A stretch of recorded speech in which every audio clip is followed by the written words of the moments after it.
Detroit are rising up and speaking out against hate tonight. Their voices are joining the echoes across the country in the aftermath of Charlottesville.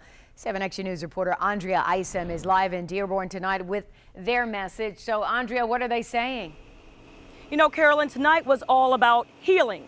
Healing hundreds of miles away, healing right here at home. So a group of students thought it was very important to hold a vigil for Virginia. Silence is violence. Please do not be complicit. I know it is hard to watch, but it must not be ignored. Bold and brazen behavior, bigotry, hate, and vicious acts of violence have been headline news since the unrest in Charlottesville, Virginia.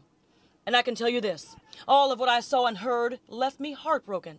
And the people gathered here echo that hurt and pain. Inclusion is stronger than hate, and it always will be so. We say no to a fascist United States. We say no to a Confederate resurgence and to the flag of the Third Reich flying anywhere in this world.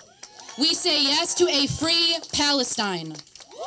We say yes to immigrants and refugees. We say yes to equity, not just equality. We say Heather Heyer's name. Behind the University Center at U of M Dearborn, the stage was set for all citizens to unite.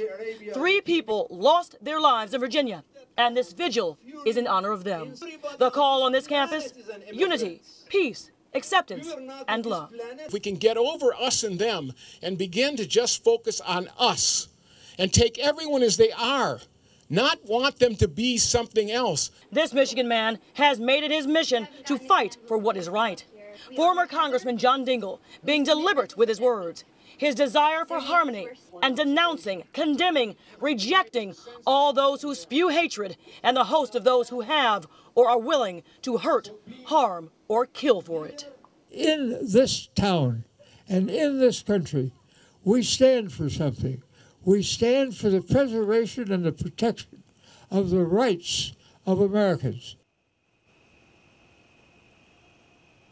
Yes, we sure do. Now, after the vigil, a group of students, they met together for a meeting to continue the conversation about acceptance and equality, to share it with students on this campus and beyond.